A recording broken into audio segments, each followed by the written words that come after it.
Demokrasi terpimpin adalah sistem politik yang diterapkan di Indonesia pada masa pemerintahan Presiden Soekarno. Sistem ini didasarkan pada ideologi politik Soekarno dikenal sebagai Pancasila. Yang kedua ada latar belakang. Di sini latar belakang terbagi menjadi 4 faktor, yaitu yang ke-1 ada keamanan nasional yang terganggu karena banyaknya gerakan separatis pada masa demokrasi liberal. Yang kedua ada perekonomian yang tersendat karena seringnya pergantian kabinet pada masa demokrasi liberal. Yang ketiga ada kegagalan konstitusi dalam menyusun undang-undang dasar baru untuk menggantikan UUD 1950. Dan yang keempat ada perang dingin yang membuat dunia terbagi menjadi 2 blok, yaitu blok barat dan blok timur. Yang ketiga, ciri-ciri dan karakteristik demokrasi terpimpin. Yang pertama, mendominasi kekuatan politik di tangan presiden. Yang kedua, pembatasan hak politik rakyat. Yang ketiga, munculnya partai penguasa atau partai mayoritas. Yang keempat, semakin besar peranan militer dalam dua fungsi ABRI. Yang kelima, politik luar negeri Oldevo Nevo. Trik demokrasi terpimpin. Yang pertama, mengaburnya sistem kepartaian. Kedua, peran lembaga legislatif semakin lemah. Yang ketiga, hak-hak dasar manusia semakin lemah. Yang keempat, anti kebebasan pers. Yang kelima, sentralisasi kekuasaan. Yang keempat ada kelebihan dan kekurangan. Kelebihan demokrasi terpimpin meningkatkan kesejahteraan masyarakat secara umum dengan meningkatkan standar hidup, mengurangi pengangguran, menyediakan pelayanan kesehatan dan pendidikan yang terjangkau, serta meningkatkan kualitas hidup di masyarakat. Sedangkan kekurangan terbagi menjadi 7 bagian. Yang pertama ada lemahnya HAM, yang kedua ada lemahnya lembaga legislatif, yang ketiga anti kebebasan pers, yang keempat konsentrasi kekuasaan, yang kelima kurangnya akuntabilitas, yang keenam kurangnya pluralisme politik, yang ketujuh terjadinya inflasi. Yang kelima, perbandingan antara demokrasi liberal dengan demokrasi terpimpin. Bandingan antara demokrasi liberal dengan demokrasi terpimpin.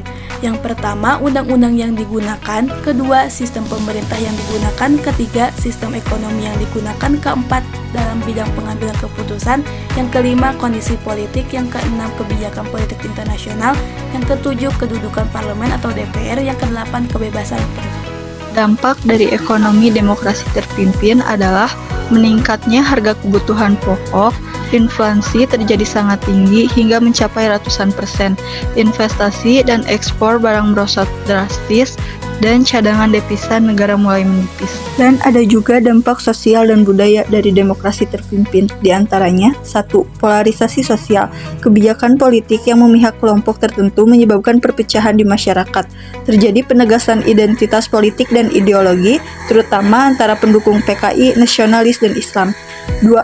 Pemberdayaan seni dan budaya. Di masa ini, seni dan budaya mengalami perkembangan terutama melalui promosi seni rakyat dan pertunjukan budaya yang mendukung ideologi pemerintah. Pemerintah mendorong seni untuk mencerminkan semangat nasionalisme. 3. Intervensi dalam pendidikan. Kurikulum pendidikan dipengaruhi oleh ideologi politik dengan penekanan pada sejarah dan nilai-nilai yang sesuai dengan visi pemerintah Soekarno. Hal ini membentuk pola pikir generasi muda.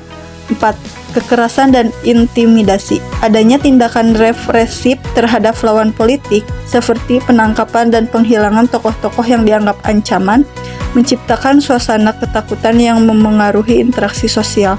5. Pengaruh terhadap kebudayaan lokal. Demokrasi terpimpin mendorong beberapa kebudayaan lokal untuk berkembang, namun juga ada upaya homogenisasi yang berpotensi menghilangkan keanekaragaman budaya. Dan yang terakhir, partisipasi politik yang terbatas. Meskipun ada upaya untuk meningkatkan partisipasi rakyat, banyak yang merasa teralienasi karena kontrol ketat terhadap oposisi dan kebebasan berekspresi yang dibatasi. Yang ketujuh ada penyebab berakhirnya demokrasi terpimpin. Penyebab berakhirnya demokrasi terpimpin. Yang pertama, pembentukan MPRS. Melalui Perpres tahun 1959, Presiden menunjuk dan mengangkat anggota Majelis Permusyawaratan Rakyat Sementara atau MPRS. Padahal seharusnya anggota MPRS ini dipilih melalui proses pemilu, bukan ditunjuk dan diangkat Presiden. Yang kedua, pembentukan DPR-GR. Berdasarkan Perpres No. 3 tahun 1960, Presiden membubarkan DPR yang merupakan hasil pemilu tahun 1955. Sebagai gantinya, Presiden menggantinya dengan DPR Gotong Royong atau DPR-GR lewat Perpres No. 4 tahun 1960. Yang ketiga, penetapan Presiden seumur hidup. MPR menetapkan Soekarno sebagai Presiden seumur hidup berdasarkan TAP MPRS nomor 3 tahun 1963. Namun ternyata penetapan Presiden seumur hidup ini dinilai menyimpang dari Undang-Undang Dasar 1945. Dalam pasal 7 UUD tahun 1945 disebut bahwa Presiden memegang jabatan selama 5 tahun bukan seumur hidup.